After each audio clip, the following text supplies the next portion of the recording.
Welcome everyone to Talented Universe on this glorious Friday, March 22nd, 2024. I'd like to welcome my co-host Vernon. Vernon, how are you doing today? Hey everybody, it's good to be back with all of you, and we're looking forward to a awesome conversation with Mr. Kyle Schuesler.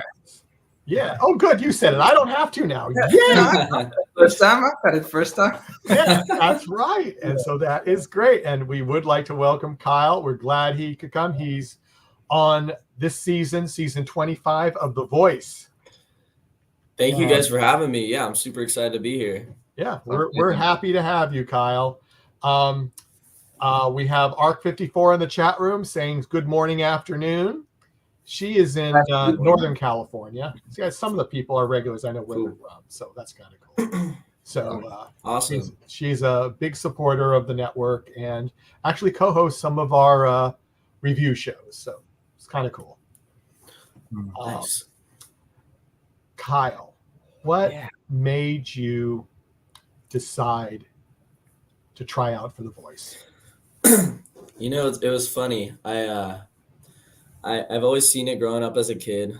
Since I was 10 years old, I've always thought it would be cool, but I never had the passion to pursue doing the show specifically. But I was just scrolling on my phone about a year back from now, and I saw it said open virtual call for The Voice auditions, and I was like, And then so I click on it, and it said the last audition for the whole season or the whole next 2 seasons is that same day at 1 p.m. And I think it was like 11 a.m. or something, like 11:30. And so I put together real quick like a video of what I was gonna do. Nice. And I just did my vocal warm-ups, hopped on the virtual call, and I was pretty nervous, but I mean, I got through it. And then they hit me back later that day saying, we want to have you for a callback. And then, so after that, it was just a couple videos I had to send through. And then, they sent us out to Burbank, and it's history. Awesome. All is history. Yeah. I mean, so you really didn't have much time to even really make a decision. It was like either have to do it now or wait a year. Exactly. Yes, that's exactly right. Yeah, I thought to myself, now maybe in a way, I don't know what you'll say, Kyle, but maybe that was like a blessing in disguise, so that 100%. You didn't have to think a day and just jump in the spur of the moment. Yeah. And look how it worked out, man. You did an awesome job on one of my favorite songs. So thank you. Yeah, man, you did a rad job. The Scientist is such a cool song, and I could hear that you really put just your own flavor on it as well. Something that was cool for me was it wasn't overly complex. Like you just respected the song, but still had moments where you just did your own thing, like a few, especially like crying moments, that I was really, really cool. But yeah, it was just, I think the beauty of it for me was the simplicity of it in a good way. I'm not saying simplicity like it didn't have depth or anything like that, so I mean it as a compliment. It was very cool. Yeah, totally. I tried to keep it in rehearsal, I tried to keep it simple like you were saying, but with my own kind of indie folk country twist on it. And I mean, I grew up listening to Coldplay, and Chris Martin's just an insane songwriter, insane singer. So It's very hard when you have a song and a songwriter and a performer like Chris Martin, when he just does that song so well, to kind of top it in a way, but you never have to. I mean, I feel like if you do it in your own unique sense, then that's just the best route it's going to be for you, whoever you're covering. But I love covering that song, tried to keep it simple, and it worked out for me. It did, man. It was very cool. And how did you feel just knowing that even Chance saying, that he would have turned for you, and there was such good reaction from all the coaches, right? That was awesome. Yeah, no, I was super stoked. I mean, John turned pretty early, and I was kind of surprised because I was looking down and I was jamming, and like the whole time I did kind of anything, like the crowd would would kind of, get louder. So I didn't know specifically if anybody turned because I was looking down. I'm very just like in my space when I'm performing. And I looked up and had to have been like 5-10 seconds later when I noticed John actually turned. And then I was super stoked. And at that point I was like, all right, just going to let it all out and lay it out on the stage. And then, I happened to get Dan and Shay turning right after that, and Reba towards the very, very end. But for Chance to watch back, I never actually got to see his reaction to watch back. That was so funny to me, just seeing his reaction to all that. Oh, he was just jamming the whole time. Jamming. From first notes you came out with, he was jamming. It was like he was so mad because he had just filled his team. I know. That's crazy. But it had to be a tough decision, right? Like John made a very good pitch, I thought, and I don't know, did you kind of go in with a specific idea of if I get the option, I would like to choose this person, or was it like more down to what will they say, and that could persuade me? Yeah, so I went in there closed-minded. I wanted Dan and Shay, and then after everybody turned and had all these nice things to say, I genuinely was steered in so many directions where I didn't know who I wanted really. I thought Chance. It was kind of Chance and Dan and Shay that I wanted going into it, and then having the option to pick from Reba and John as well was just amazing. And after hearing their kind of pitch on everything, I was like, I do not know who to choose. And then so just kind of thinking back to my heart, I picked Dan and Shay because that's what I wanted going into it. But one more word came out of each coach's mouth. I mean, it could have went either way. You kept switching. Well, let's get to some of the comments in the chat room. I'm probably going to butcher his last name. Dirk Boyson. He says, "Good evening, all from Nelsbridge." That is Dirk. Okay. Is that someone you know? Yeah. I thought so. But Dirk is tuning in to just get a speak of Kyle's rise to stardom. There you go. Yeah. And Arc54 says, I hear a slightly up-tempo jazz in your music, especially It Can't Be Wrong, reminding me of the Lumineers. So who are your main musical influences? Good catch there, Art, because the Lumineers are probably my biggest influence. I mean, I would say it started at first with John Mayer, I think, as all musicians go through that phase. And I just love playing blues guitar. So John Mayer was my first kind of a huge influence. And then after that was Lumineers when I started singing vocally. I just thought Wesley Schultz has an insane vocal, and I've always wanted to kind of put my path up to the Lumineers. They're kind of way, like back then I was always looking up, how do the Lumineers get famous? How do they do this? How do they book their shows? And that was like all I based my like music life about. And then more recently I started getting into that like indie folk, Zach Bryan, Noah Kahn, Mount Joy, Camp, those kind of guys. So that's what I've been jamming with lately. And I just got a mandolin and a banjo, so I've been jamming lately. Well, that's cool. Jennifer Cox says hello. Hello. And Taylor Ann Edom, excited to watch your journey continue. Supporting you from Florida. Thank you. Let's go, Florida. Nice. Yeah. Another beach place. Sorry, Mike? I said another beach place, I said. Yeah. Just curious over here, from a purely enjoying music standpoint and enjoying other artists, you named a bunch of awesome people just now. How many of them have you seen live? And do you do live shows? Go out and watch live shows. I love live shows. I've been super into going to country concerts. So more recently, I saw Lainey Wilson, Hardy, and Morgan Wallen and Ernest, that whole tour. Nice. I recently saw Parker McCollum. I have seen the Lumineers. Yes, I've seen Dead and Company. So I saw John Mayer play with Grateful Dead, and then yeah, I haven't seen Noah Connor, Zach Bryan, but I hope I can soon. That's like definitely a bucket list for sure. Nice, nice. Do you, when you're now, you have done some gigging, I read. Yeah. When did you start doing that? Straight out of high school. I was in a music program for 4 years called MMET at Huntington Beach High School, and we do 3 shows a year, 3 pretty big shows that the APA program holds here, and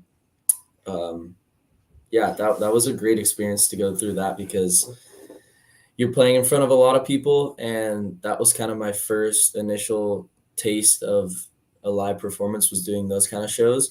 And you didn't have to be kind of the front man. Like I was playing guitar, I was doing background vocals, and I thought that was a really good experience to ease into that kind of gigging life. And then when I graduated high school, I knew like for sure I wanted to just be, a solo artist, whether that meant having a backing band or just doing acoustic performances. So I went to all these different venues, giving them my best pitch, sending emails all the time, sending follow-up emails, and just trying to get in these restaurants, venues, whatever it was to play, like for any kind of money. And yeah, it got really successful. Right before I went up on the show, I was doing like 4 or 5 gigs a week. Wow. And now it's kind of dumbed back down, but I'm just kind of ready to start doing more ticketed venue events, and maybe even like a summer coastal tour in California. I've been planning. So yeah. Awesome. That's good. That's good. Now, here's where I'll put my foot in my mouth again. Was it that your mom and dad that were there in the wings? Yeah, it was. Okay, I thought so. And I said, "Oh, am I going to make a fool of myself?" No, yeah, that was them. They were super excited to see themselves on. That was the first time they've ever seen themselves on TV. I think they're more excited to see themselves than me. Than to see you, really? No, I'm just kidding. But they were excited. I'm honestly glad they didn't show more of like the intro for the interviews beforehand. I don't know. I thought they did okay, but a little nerve-wracking watching my parents be in that room and talking about me and all that. So Oh man, I'm glad we got to skip all that. Yeah, I was telling Vernon, I said, they didn't show much with you, and I was surprised. They probably just had a lot of awkward content that they couldn't gather together. Yeah, bragging on you, telling everyone about what you did when you were 3 and 6. Oh and yeah, 7. That's all parents the- for you. And all those the embarrassing above. things you don't want anybody to know when they were talking about it. Totally. Yeah. No, I get that. I get Yeah. that. I remember those awkward times. But Yeah, man, gotta love it. And love it. so they've all obviously been great supporters of yours, right, from all the way back. 100%. I knew from the second I entered high school or whatever it was my sophomore year that I hated school. Like I couldn't do it. Like all my teachers, I'd always tell my teachers, I'm like, man, I don't think this whole school thing's for me. And I loved going to class and talking to my friends and just talking to my teachers. And it's not even that I didn't hate all that work and stuff, but I really just had this mindset of like, I want to be a musician, and I don't know if school is going to help that. And I know there's so many routes you could take where it can help that as well. So, like no hate to anybody that goes to college. Like all my sisters went to college, all my brothers, all my friends are at college right now, and they're getting their degree and they're doing great, and I love that for them. But for me personally, it was never something that I wanted to do. So obviously, with that being said, I'm the youngest of 5, so all four of my siblings are either in college or graduated college. So telling my parents I didn't want to go to college at first. They're like, I don't know about that. And I was like, well, we might just have to make it happen. And then so they've been supportive ever since. And I think me getting, some more recognition on the show and doing venues and doing gigs has helped them kind of like take a deep breath and Yeah. realize that I'm on my This way. may work out for you. Yeah. For sure. Yeah. Yeah. Arc 54, she's done her homework like she always does. Lonely Girl makes me feel such raw emotions. Is there a story behind this song? So Lonely Girl I wrote in did you say she was from Northern California, by the way? Correct. Okay, cool. Yeah. So that kind of Big Sur, Santa Cruz area is where I got this song idea. I think anytime I'm cruising down Pacific Coast Highway and I'm closer to like central Northern California, I always get like a big, heavy, like Lumineers influence to my songs. Yeah. I think they like really portray that Northern California vibe really well. So that song was written about nothing specific, but I kind of just had this vision of writing a song about somebody who's their dad didn't treat their daughter very well. And it was kind of written like, okay, lonely girl, was all your daughter was. She gave you hope, and then you left her all at once. And then that was kind of the hook. And the end part of that song was talking about how this girl was walking down the aisle alone on her wedding day. So it just kind of portrayed like almost a sad, like empty kind of feeling, but like try to keep it super like raw and vibey as well. So it's not, you don't have to listen to it and start bawling your eyes out. True. Yeah. But sometimes you want to, just like if you're in that mood. No, for sure. Okay, Dirk has a question which I could answer, but I'll post it up here. Kyle, all the best going forward. I will look out for you, and you can count on support from South Africa. Is your audition available on YouTube? I can say yes, it is. Just look on look up his name, and it'll be there, and you will find it. Thanks, Dirk. Speaking about that, when's the battle coming up? It's around the corner, right? Yeah, this Monday and Tuesday. Okay, so really around the corner. That's very cool. Yeah, I'm super excited for it. It's gonna be awesome to look forward to. Yeah. Obviously, you can't give away too much, but not yet. We'll have to. You guys will have to tune in on Monday. Yeah, I'm excited. It's really been different this season since, we started interviewing people from The Voice at the end of last season during the lives, and I was only getting the ones that had already gone through the process. But this time, we've been talking to people that, things haven't happened yet, and it's been nerve-wracking. I'd call Bert, it's like, we have two people that we've interviewed, they're battling against each other. Oh no, what am I going to do? Totally. Yeah. That's so but it has been great. It has been great. So, but just bringing it back to what you mentioned regarding just having all of these influences and loving the folk side, but you obviously also said in the interview or in the edition itself, you are aiming to have a big move towards country as well. And I heard that the dream is to move to Nashville. Is that correct?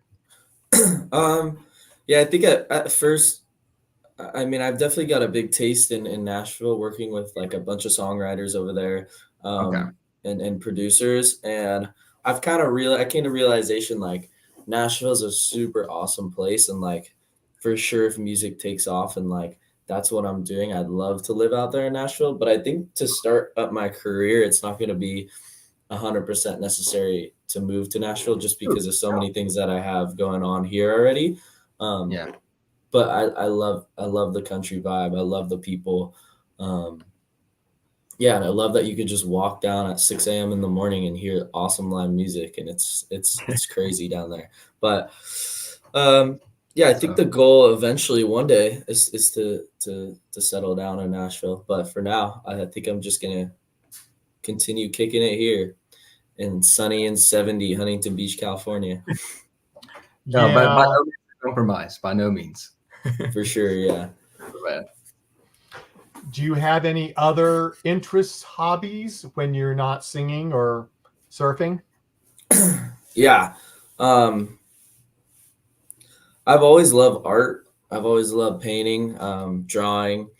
I haven't picked that up in a while, but I mean, there's so many things I do on a daily basis. I feel like whether it's going thrift shopping with like my friends and we're buying clothes or whatever, trying to go to like a swap meet and find cool stuff, vintage stuff, or um, whether like you said, surfing, music, um, art, all that good stuff. I really, I'm not limited to anything that like I'd like to like.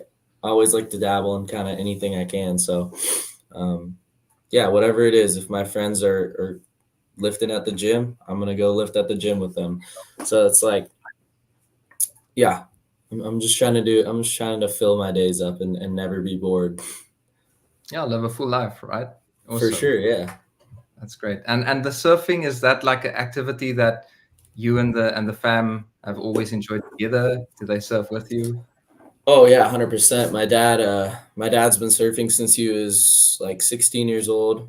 He's now 61. So, Okay. and Yeah. he's kept a very healthy lifestyle by just surfing every single day. And it's the same deal with um, my older brothers and older sisters and their husbands, my brother-in-laws.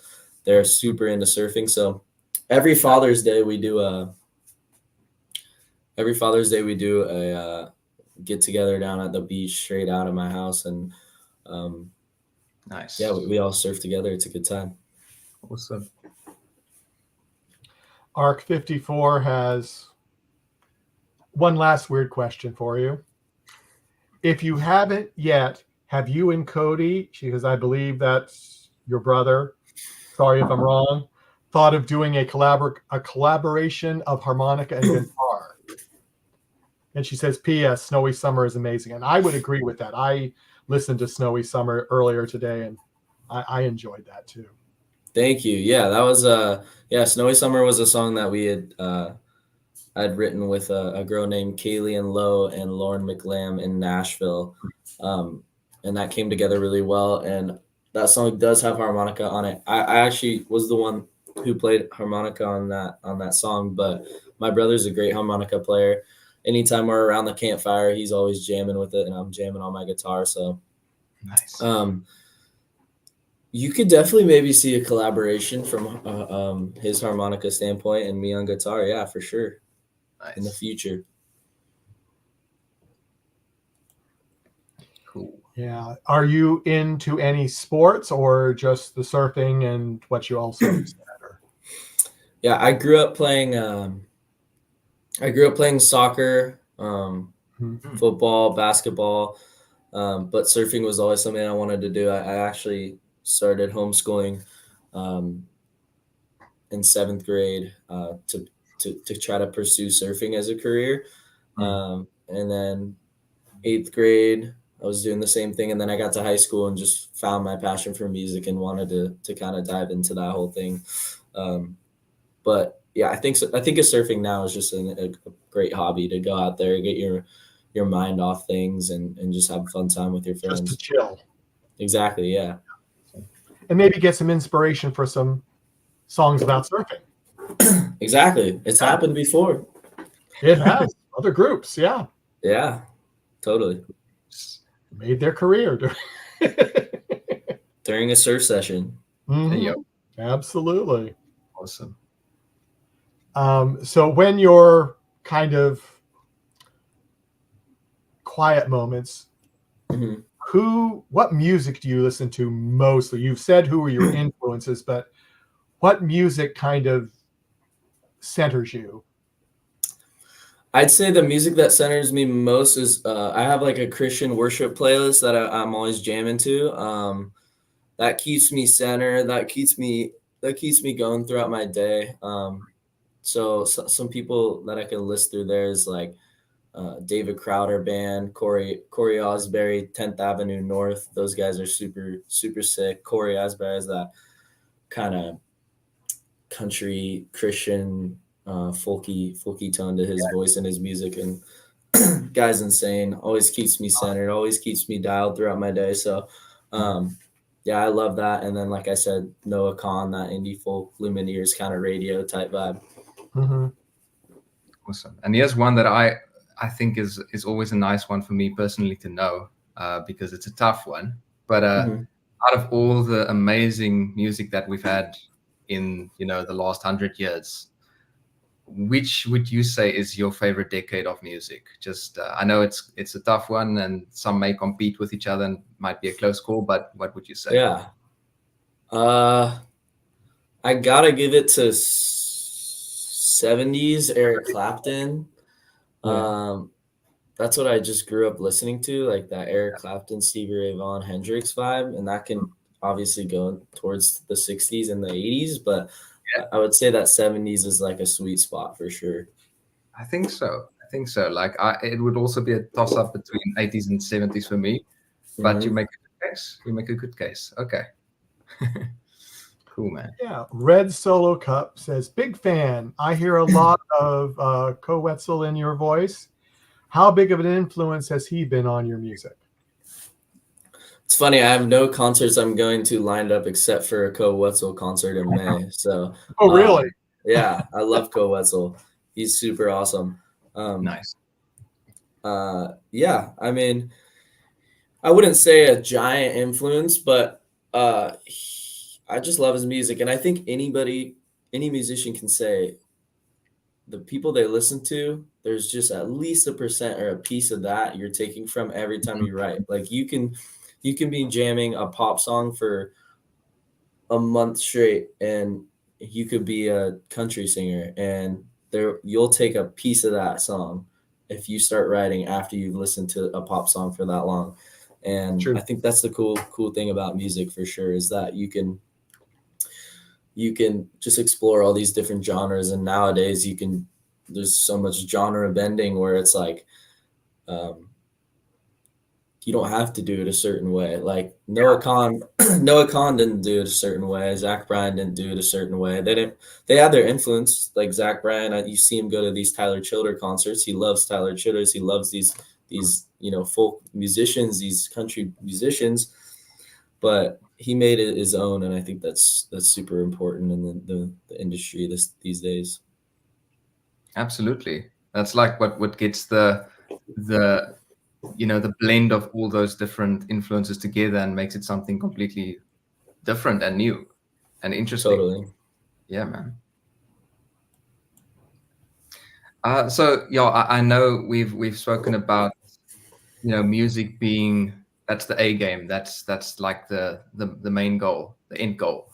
So I'm not going to ask you if that is the plans for the future, but in music itself, and I know this is a bit of a cliche, people ask it a lot, but it's still interesting to know.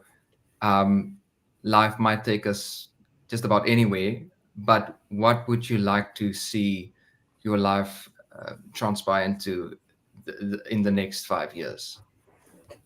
I got a vision board put up on my wall to get by the end of this year. I want to get 100 million streams on my platforms.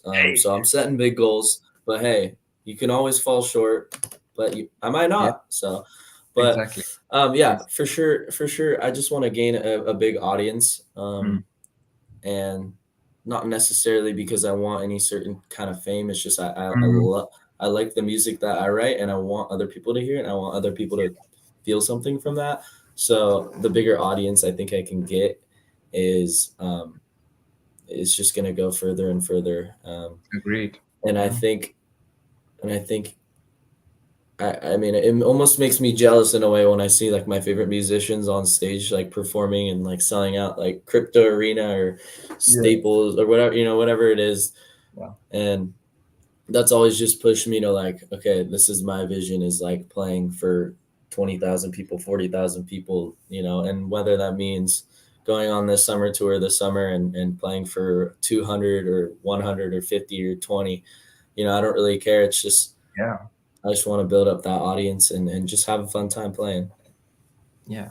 And being ready when those opportunities do present themselves. Like, it's not going to be overall, like catching you off because you're like, okay, I want that. I'm preparing myself for that. I'm seeing myself in that situation.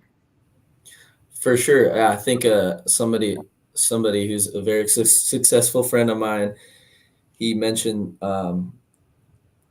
you got to create your own luck, and I thought that kind of resonated with me, and I think that's a huge thing. Is like, you can get lucky, but if you're not ready in that situation to be lucky, it's either going to die out very quickly, or you're not even going to be able to hang on. So I think being ready and creating your own luck is a huge factor in success.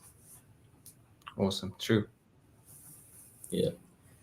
Yeah, I just wanted to let people know that if they are on Twitter watching us from NDB Media, sometimes we do not see if you've posted any comments. So just if you're getting, why aren't you posting my comment? That might be why. So if you want to switch to one of our other streaming platforms, that would probably be better. ndbmedia.net, go down to the lower left of the thing and you can get our other streaming platforms, and then you can get into where you can ask Kyle a question, because we're going to be on for about another 5 to 10 minutes. And so if you do have any questions, please post them. I have a comment here, and I'm not sure why he's saying yes, sir, Jack Pixley, but maybe it was something we said. I'm not, I don't know, because sometimes there's a little bit of a delay, so I don't know what that was in reference to. But hey, if you want to be more specific, Jack, please post it so we know what you were talking about. So here's an awful question. You kind of have said it. Where would you like to see yourself in 5 to 10 years? I think I'd like to see myself, if we're talking about 10 years, I like to see myself gone through a lot in the music industry, and almost that kind of being the time frame of me coming back around and helping the kids in my shoes when I was 19. So when I'm 29, I want to be helping those kids that were in my shoes and kind of didn't know which step to take in music. But yeah, if not, being somewhere in overseas doing something cool, touring. Have you traveled internationally before? I haven't. Okay.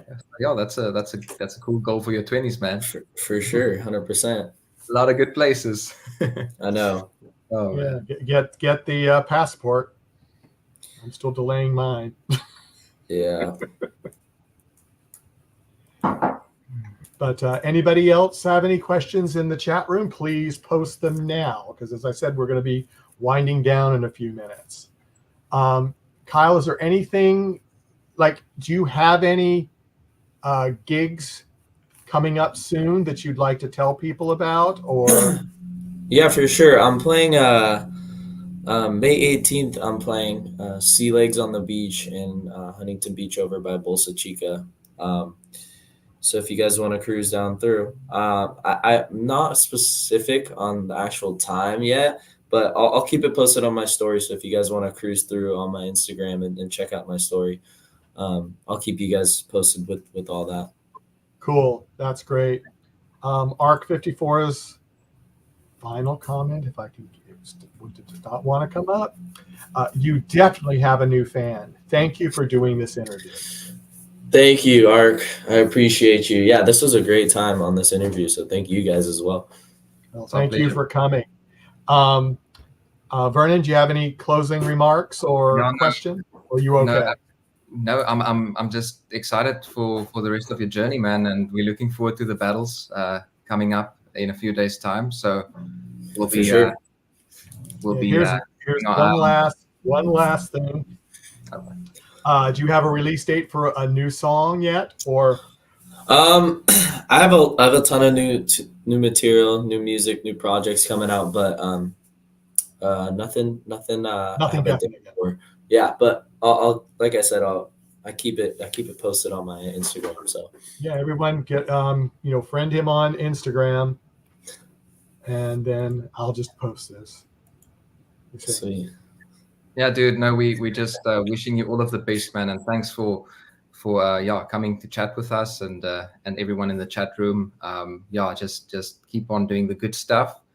You are on your way, and you're gonna be a big role player and influencer in just people's lives. So I think the more people hear your voice and just the emotion you portray, they will definitely be better off with that. So wishing you all of the best, eh? Thanks, Yeah, Vernon, and thank you, Michael, as well for having me on. This is no awesome. problem. Everybody else, I haven't gotten any scheduled anymore from The Voice right now, but Kyle's came up really quick, so some people were very surprised. But I just never know when they're going to pop up. So go to ndbmedia.net, and I post the new guests that are coming on the main page, or just subscribe to our Talented Universe pages or our NDB Media pages, our YouTube and Facebook, and then you'll know what's coming along. So on behalf of Vernon and myself and NDB Media, thank you everyone for joining us, and we'll see you next time. Awesome. Cheers. Thank you guys. See you next time.